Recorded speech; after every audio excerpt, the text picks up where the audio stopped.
Hello, welcome to this video, Custom Functions in Power BI. In this video, we will see how to create a custom function and its benefits. So custom function is a query that is run by other queries. The main benefit of having a query to run by other queries is that you can repeat a number of steps on the same data structure. So when you go to the details, you can see custom function is a query that is run by other queries. You can repeat a number of steps on the same data structure. So benefits of using a custom query is that you can reuse the code. It will increase the consistency and it will reduce the redundancy. With a custom function, you will be able to reuse a query multiple times. If you want to change part of it, there is only one place to make that change instead of multiple copies of that. You can call this function from anywhere in your code and you will be reducing redundant steps which normally causes extra maintenance of the code. There is a basic usage of a custom function. In this Power BI, you can use this custom function to get data from a number of sources, like for example, in a web page, if you want to get the data of 5 pages consecutively, you can use the custom function instead of changing the name and giving, you can use a custom function and get all the 5 pages together in a stretch. For example, if you want to get the top 150 TV series from Netflix, you can go to the website and you can search it. But the problem is in the first page, only 50 results will be shown in the first page. So you need to get 3 pages. So in that case, you can give a parameter in the Power BI and you can use a function and you can call that parameter in that function. And then that parameter you need to change and give 1, 2, and 3. And if you are using a query 1, 2, and 3, you can get the page fastly in a stretch itself instead of going and getting the data 3 times. So we will be seeing an example, the same Netflix example, and we will see how it is being done. So first we will go to get data and we will get the details. You can go and get data, and from the web you can get the data. You have to go to this IMDb site and you can take this web's data. And in this data, you can see there's a number which is shown in this page equals to 1. So if you give it as 2, you will get the second page details. So this 1 and this page, we are going to take it as a parameter. We'll see how to take it as a parameter. Now we will copy the entire web page and we will paste it in the web form. So while pasting it, there are 2 ways to go to a website. One is you can use basic function and another one is advanced. Advanced is you can give part of the website here, and whatever it is, the website will be shown here properly. So you can see the entire website here. So here what we can do is that we can take the part of the website one by one, and what we will do is that page equals to, from here we will cut it off and we will take and keep it in the next line. Actually, we want this one separate. So for that, we need to take the remaining part of the website and we can paste it in the next part. So here, what happens is, here we are going to give the parameter. Instead of 1, we will be giving a parameter name. So here we can change everything. So we will be getting all the page address. But even if we have divided it into 3, nothing happened to the page because here when we see everything is fine. And now we can click OK to get the first page details. So we got all the tables. We will select the table 3. Table 3 will be containing all the columns which related to this, and we can transform the data. So we got the first table and here first page, and in this first page we got all the columns we wanted. I have transformed certain things. I have renamed the column and I have taken out all the unwanted columns which was for voting and all. I have joined all these columns for stars. So these are basic transformations which I have done. So I have changed the name also of this table. So now we need to create a parameter. So new parameter. In this new parameter, you can mention the name, page number. So, and the type. Usually page numbers will be numeric, but here since it is a web address, you need to create it as text.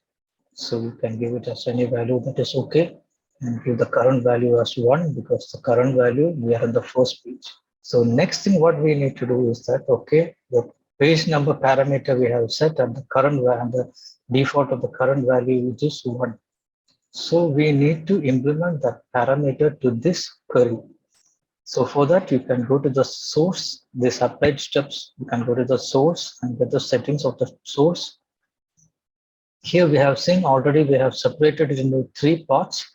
And in the second part, this one, you need to change this one to parameter. So whenever you change that one, this page also, this entire website page will be changed. Suppose if you are giving 2 in this entire website will be changed to the second page. So now already, if it is, since it is in the first page, we'll click it OK. Of course, it is 2, it is 1. Now, suppose if we go and change this current value to 2 and see, we will see whether we are getting the second page. Go to the next page. And of course, we got the second page. The initial time it was 1 to 50, now it is 51 to 100. We need the details of 150.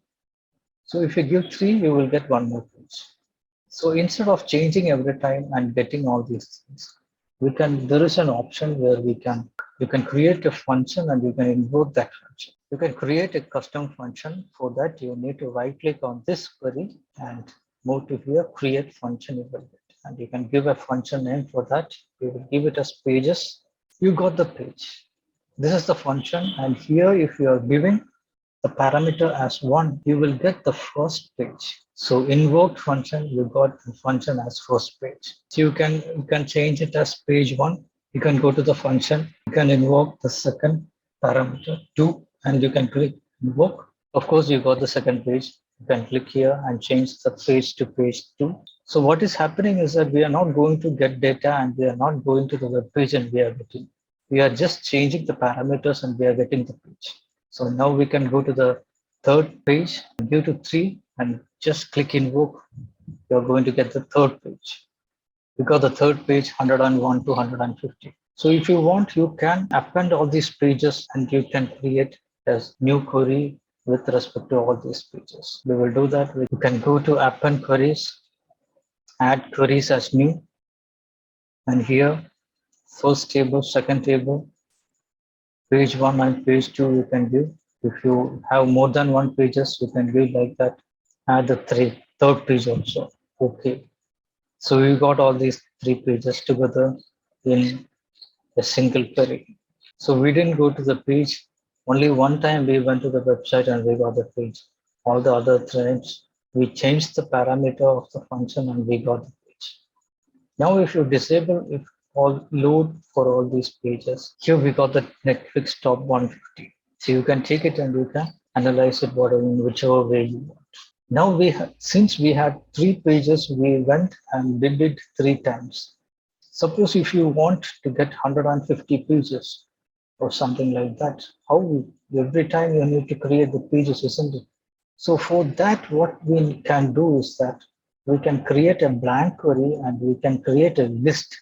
So it is like, okay, if you can create a table and if I have one column in that and this, suppose let this be the one column and you have this much of values in that column. The entire values, you can get it to the power parameter and you can connect it to the function. And without anything we need to do, it will automatically get all the results from all these 27 pages and it will show it. We will try that also. Right now, I'm going to disable this and we are going to create a parameter, not parameter. We are going to create a blank query.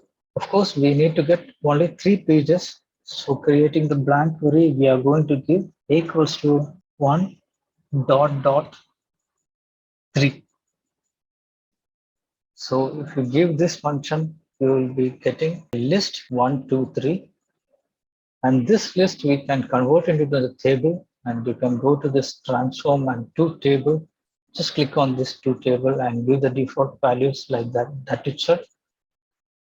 Of course, we got the column, but the problem is this column, you can see it is not as text. We need to get the text of these values. The data type should be text because then only it will take with the website. So you can change the data type to text. So now we have this column and we can change the column name to page number. Since we are having a parameter also has page number. We don't want to get confused, so I'm giving the full number name, and this query I'm going to rename it as page list. So we rename this page as page list.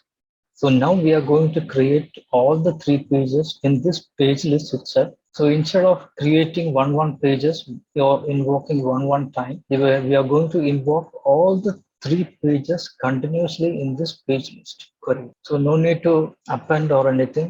We will get the entire result in this page list. Of course, already we are having the parameter, we are having the page name, everything we have. We just need to, and we need to invoke the function with all these parameters together. So what we can do is that we can add the column, and you need to invoke the custom function. And in this custom function, we are going to call the function that is pages. This function we are going to call, and with respect to this function, what are the parameters? Parameters are these page numbers. We are going to invoke this page with respect to all these parameters. We are going to get the first page, second page, and third page continuously. So we have given the page number, and see, this page number is not a page number name. This page number is the parameter name. So it is showing the parameter name. What parameter we are going to give? We are going to give this list or this column as the page number. So just click OK. It will take a little bit time because it need to go to all the 3 pages and then take the data from it.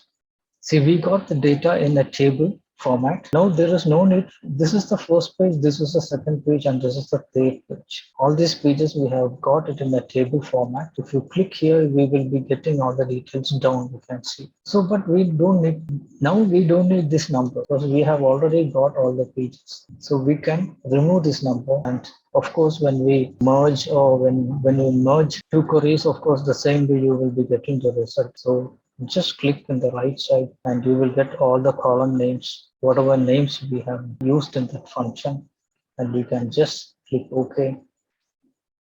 You got all the entire list. Of course, 1 to 50, 60, 100, and the entire 150 rows or entire 150 columns you are getting in a single stretch when we invoke that list inside the function. So this is the way to create a function, invoke that function to get the entire data set. Instead of getting it one by one, you can get the entire data set.